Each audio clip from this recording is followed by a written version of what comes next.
Welcome to Real Talk with Carla Ham. This is my episode 2, season 1. My special guest today is Katharine Oates of Wiseman Law, Atlanta. Thank you so much for joining me today with Real Talk with Carla Ham.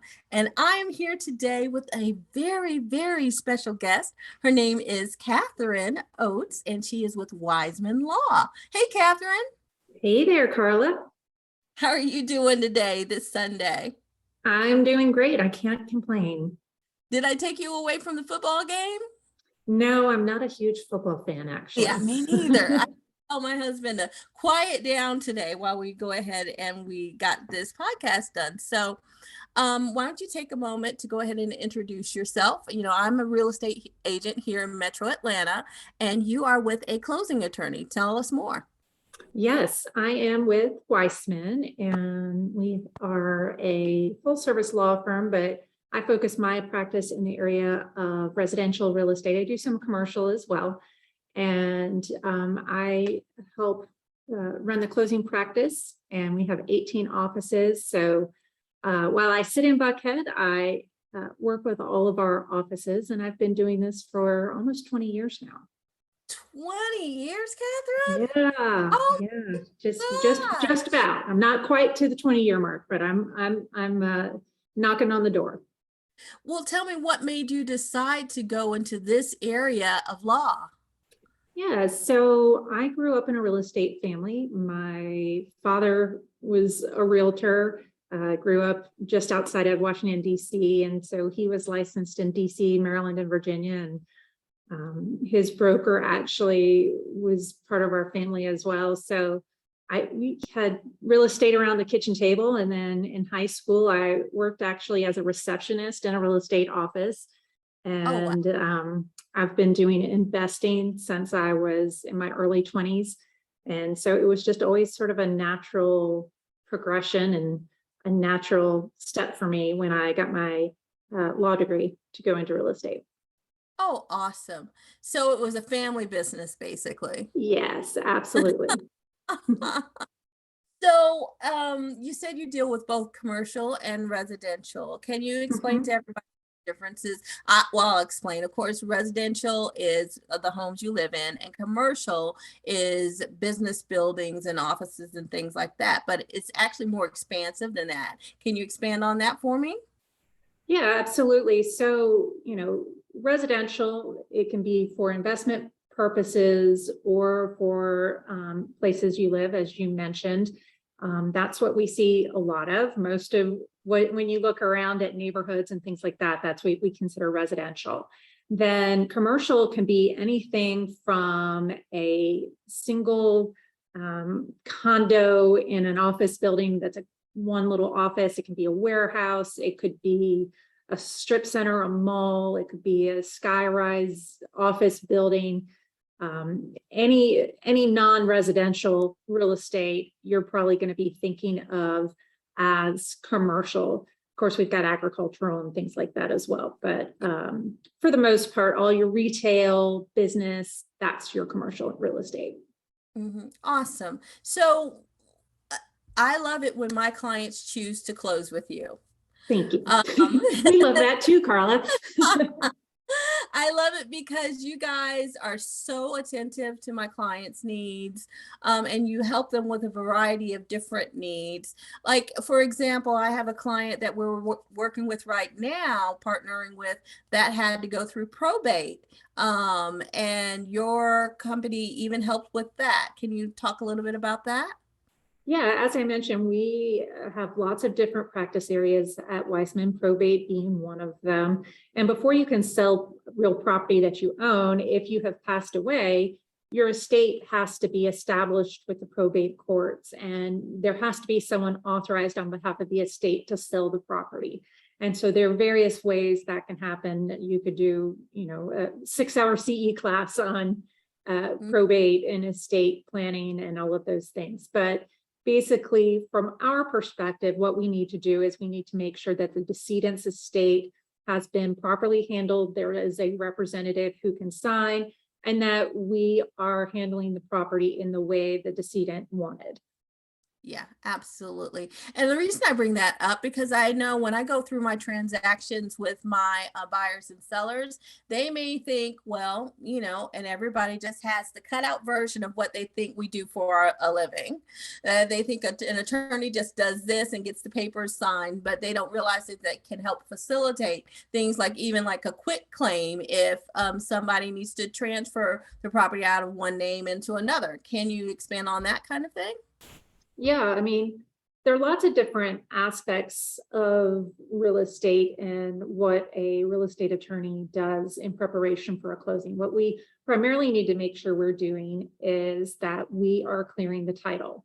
That Yeah. means that we're going to be doing a 50-year search on the property. We have a third-party title examiner who actually goes to the county and they search all the deed records and liens, and they check the people and the history of the property. And what we want to do is we want to trace that history of ownership. And remember, it's not just the structure on the land, it's the land itself. So sometimes people think, oh, well, this is a new construction property, I don't have to worry about anything with the title. Well, not so.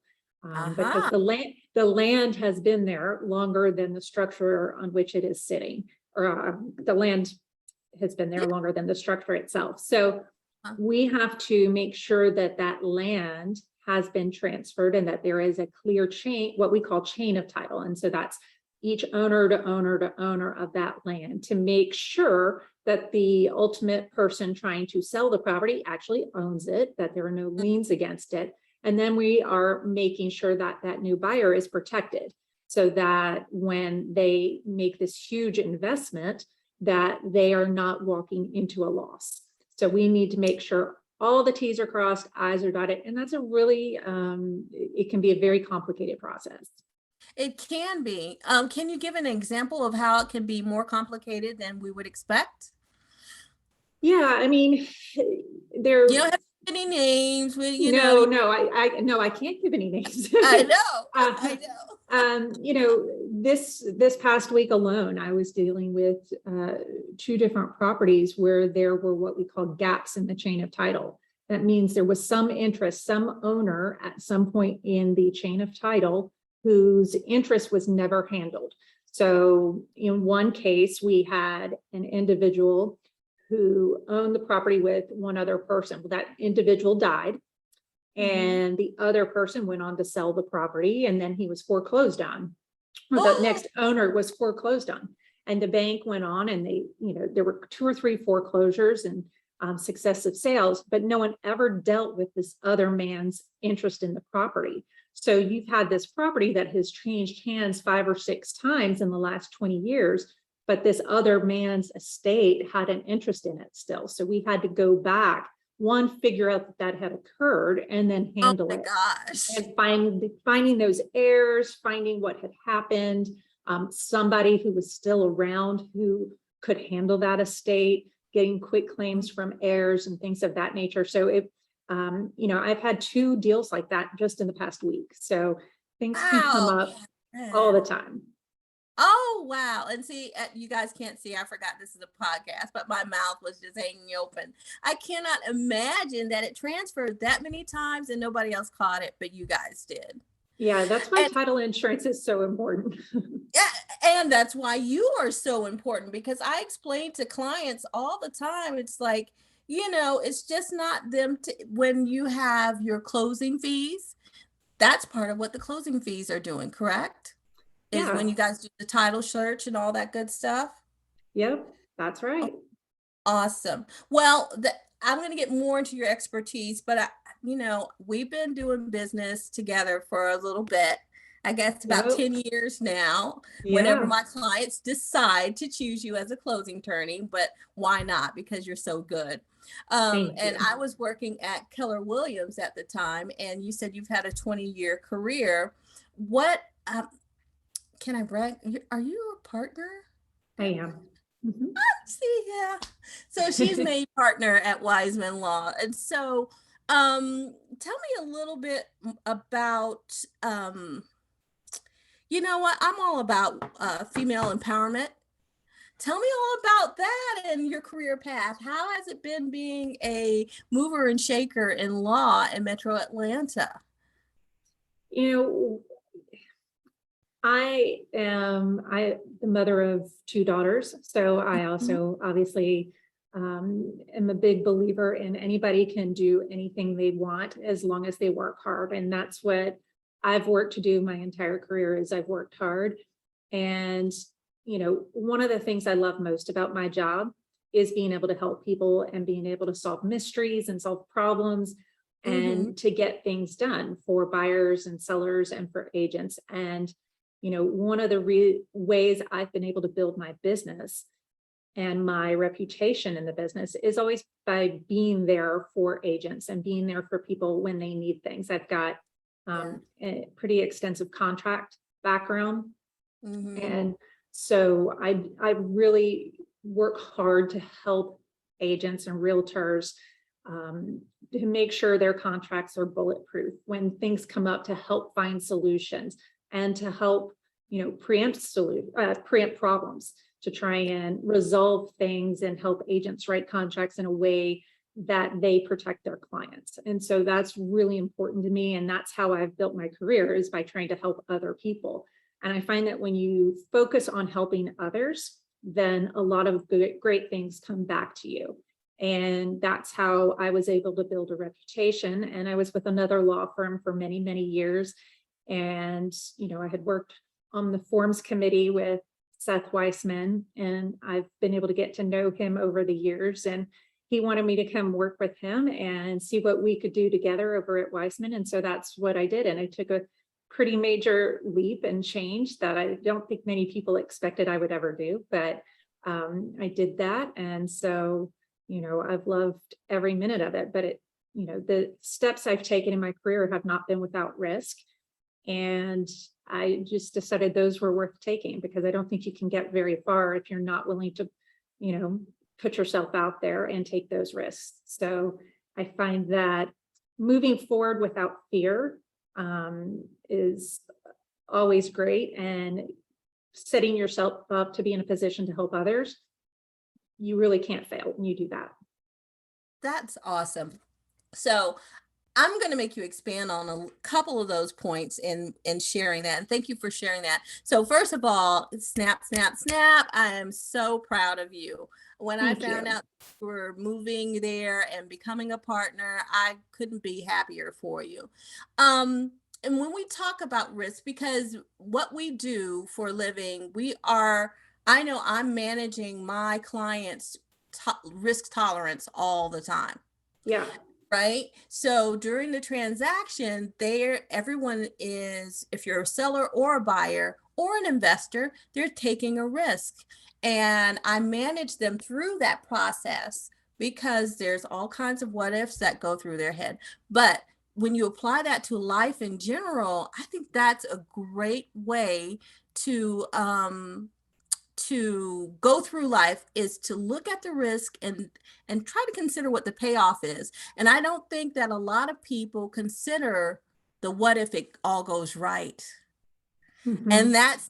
that's what you did. You consider what if it all goes well, and you took that leap.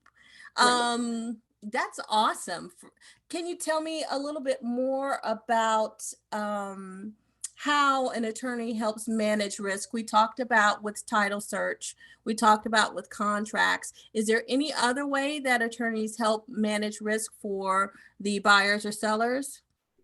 Yeah, I mean, part of what I've built my career around is really helping realtors and helping agents to protect themselves, not just their clients. I mean, we want to make sure, for example, in writing and helping and contributing with the Georgia Association of Realtors Forms Committee, one of the big things that committee does is they try to manage risk for brokerages and for agents, so that you can be able to zealously represent your clients, because you are also protected. And so that is really, really important. And so many agents are at risk because, buying a home is an emotional process. Buying any real estate is a very emotional process. And so we want to position realtors so that they have both the education and the support support they need to be able to go out and help their clients through these really emotional times. And all of that is about managing risk and balancing risk and making sure we minimize it to the extent that we can. And a lot of that is making sure you've got clean contracts, that you've thought about contingencies, you've thought about the what ifs. And, you know, I always say that in life, I'm an optimist, but when it comes to real estate contracts, I'm a pessimist. I want to assume the worst and prepare for it, you know? So I think that's what's so important is you have to be able to look at things broadly. And, but most of all, you have to build relationships. And I think so much of real estate is about relationship building. And there's just really at the core of real estate, it's relationships. Awesome. Awesome. So in talking about relationships, the relationships that the buyers or the sellers have with you guys, are there instances where they can call you after the closing? Would there, if they need a document or anything like that, how would they go about getting that kind of stuff from you guys? Yeah, absolutely. So at Weissman, we have what's called the Closing Connect portal, and that is a portal where a buyer or a seller before, during, and after a transaction, they can get access to all of their closing paperwork, their title policy, their deed, settlement statements, all of those sorts of things. But we get people who call us all the time. I mean, we are not hidden behind, you know, secretaries or anybody like that. We are there out on the front line. When you call the firm, I'm as likely to answer the phone as anybody else, you know? Yes. Yes. And we want to be accessible. We want to be there. Now, certainly as an attorney, we have representation. We represent the lender in the transaction. If there is a lender in a cash transaction, we typically represent the buyer.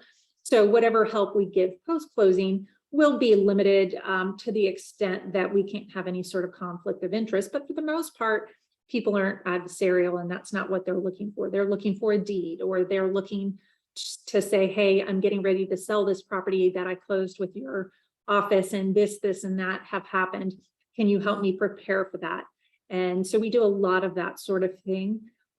We do a lot with explaining things post-closing. People have lots of questions after they buy a property, taxes, things of that nature. Yeah. So we help guide them through those things. And the biggest thing is just being as accessible as possible to them. And you guys do a really, really great job of that. And I think you touched on this just a little bit, just a few moments ago, but I wanted to, since you've been doing this for 20 years, Mhm. I know you're an attorney. I know you can't really speak to the market. Okay. But are you nervous right now? You know, I'm not. We have just come out of a very unprecedented seller's market. And to a certain Yeah. extent, we're still in it, but there's definitely been a slowing in the market. And I think that's been anticipated. I don't think what we've been experiencing over the last 2 years was really sustainable with the high prices and low interest rates.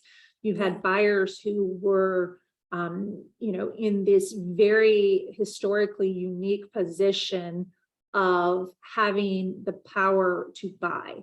And then you Yes. had demand that was so far up and supply that was so far down. And so, you know, properties were flying off the market before they barely touched it. Now that has slowed. We've seen interest rates creeping up and they've continued to go up. We see unemployment is down.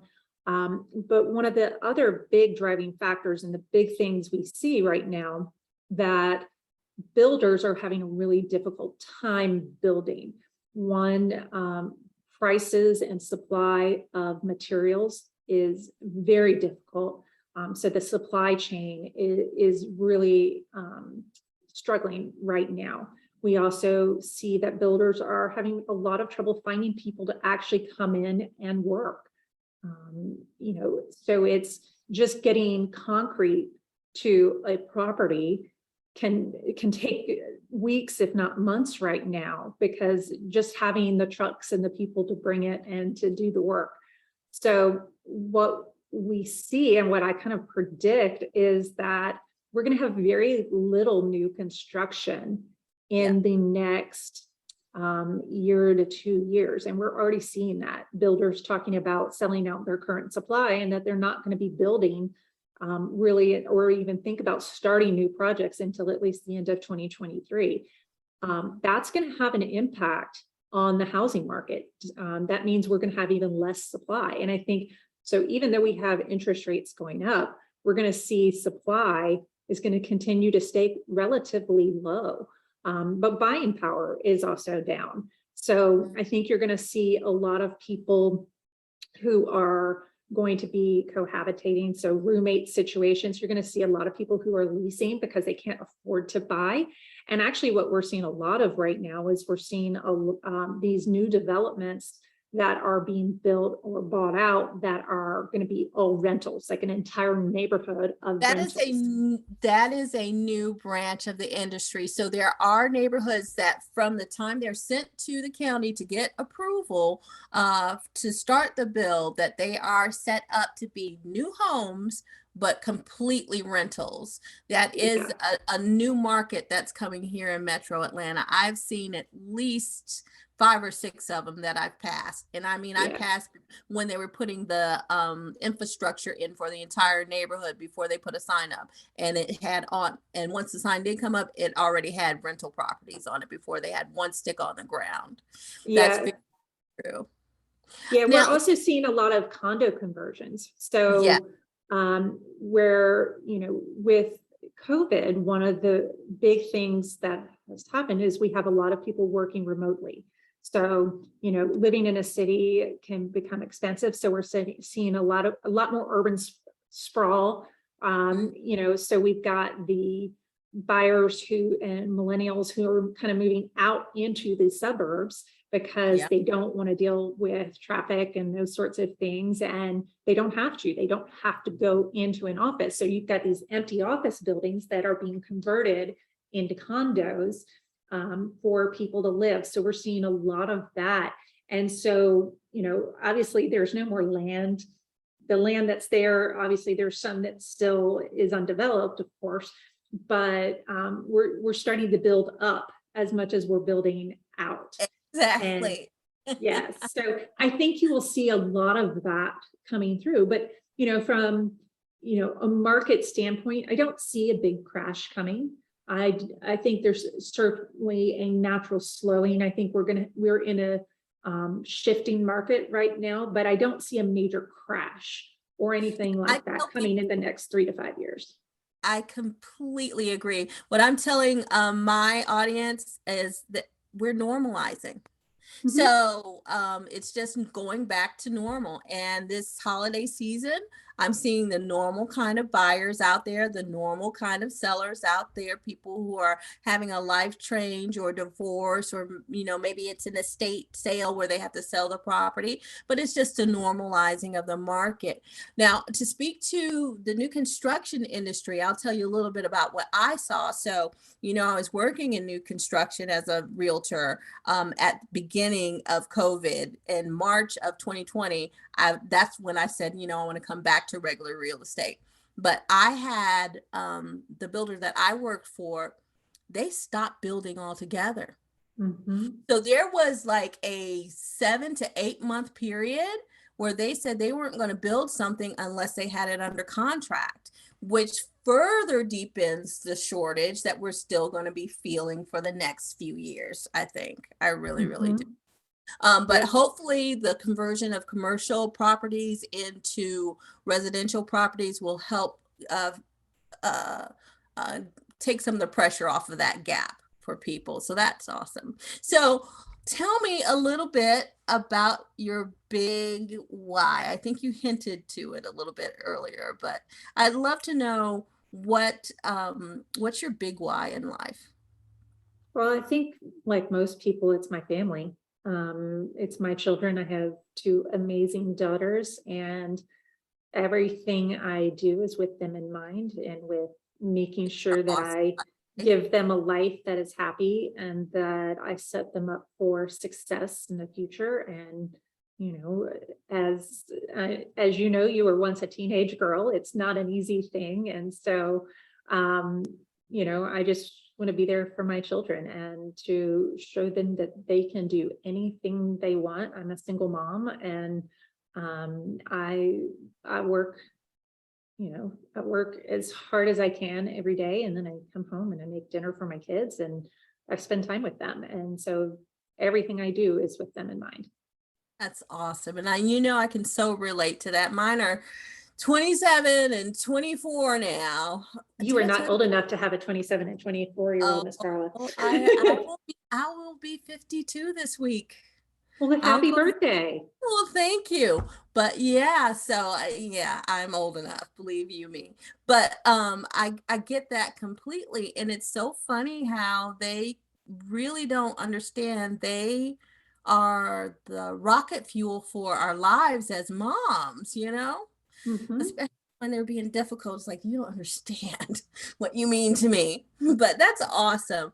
Um, so I want to go ahead and get ready to close us out. Um, you said that the market looks like it's going to be good, which is awesome. Is there any last thoughts that you'd like to tell my audience in regard to using a closing attorney? I know sometimes people may be nervous about that, or any Well, insights or yeah. closing thoughts on that? Well, first off, there's no reason to be nervous about it. You're required to use us Mm, in Georgia. So Georgia is an attorney state. So you have to use a closing attorney in order to buy or sell. And, as far as attorneys go, we're pretty laid back, and our services are very consistent, and our prices are consistent. We're not hourly. We have set fees that are relatively low and attainable, and we're there to help. And, buying or selling real property is stressful, and it's a lot of money. And any mm, one real estate transaction may be more money than most people will handle in their lives. yeah, And these are real, and they probably won't do it more than a handful of times in their lives. These are really big and important moments for people. And so it's our pleasure to be able to be there to help make sure that everybody is protected during that process, and that yeah. everybody knows what to expect and doesn't feel lost. They can feel comfortable because we're there to help and to shepherd them through the process. That's awesome. And you just talked about protection, and I said I was going to close this out, but I love the fact that because I had a closing with you guys a month or so ago, and you guys are really informed about protecting, of course, the bank's interest in the mortgage and all that stuff. That's what you do. But I think you guys offered title insurance that goes forward instead of just backwards. Is Yeah. that, can you Um, explain what that is? Um, yeah, go ahead. Yeah, so title insurance by nature is about what happened in the past. What we're doing is we're ensuring that anything that occurred in the past that's hidden or maybe isn't fully clear, that you're protected from those things like that. We talked a couple of minutes ago about Yeah, a seller's interest, that, the property had been transferred many, many times. Well, that happened in the past. That was something somebody along the way should have caught, but didn't. And so yeah, title insurance protects the consumer from things like that. But there is also, as you just suggested, forward-looking protection as well. So there are post-policy coverages, things that if they were to occur after, for example, you buy a house and then you learn after you've closed that your driveway is halfway onto your neighbor's property. Well, that yeah. is a title problem that is discovered in the future. And so that is post-policy coverage. Your title insurance is going to protect you against that. Post-policy forgery, things like that. There's lots of coverage in an enhanced owner's policy that will protect buyers in the future, as well as against things that happened in the past. Yeah, and that's so important. And I wanted to bring up the fact that you guys were doing that because I had other closing attorneys who they're just doing the standard title insurance. And the reason I brought it up is because I deal with a lot of buyers that are my age or older who are looking to pay things off. And you guys are really forward thinking and cutting edge as far as offering that to clients, because there is title fraud where some people who have paid off their houses, someone's coming and forging the title, sending documents to the courthouse, and then selling the property and taking the profit. And meanwhile, you're sitting in your house, and then you get evicted from your own house or foreclosed on your own house, moved out of your own house without your knowledge. And it's all due to a new kind of fraud. So the fact that you guys were aware of that and knew that you needed to offer some additional protection to consumers, I thought that was really, really good. Yeah, So and a word of caution to your listeners. There are a lot of companies preying on the fact that this fraud is out there, and they're offering this title lock guarantee type stuff, and it's all pretty much nonsense. smoke and And mirrors, see? Wow, so tell me more. so, I mean, well, what you need is title insurance. You don't need a company, these companies where they say, okay, you're going to pay us monthly and we're going to monitor. And if we see any deeds get filed or anything like that, we'll let you know. Well, that's only as good as you keep paying them monthly versus title insurance that you buy one time. And if anything were to happen, you're protected. And it's, so, these companies are offering these services and trying to show people that they need them. And it's really just nonsense. They really aren't giving you anything. The best thing you can do is pay attention. You can go online to the tax commissioner's website and you can see, okay, yep, it's still got my name there. And Yeah. nobody's done anything. And you've got a title insurance policy, hopefully, from when you bought the property, and that protects you too. So, just be wary of these companies who are offering these, title lock protection services. Well, on that note, that was that is a really good nugget, Katharine. Thank you so much You're for sharing welcome. that today. I really appreciate you coming today, and I want to have you back sometime if anything changes with laws or anything that we can talk about. I'd love to have you come back again. Absolutely. It'd be my pleasure, Carla. Awesome. Thank you so much. Again, this is Carla Ham with Real Talk. Join me, subscribe. Thanks so much. Bye.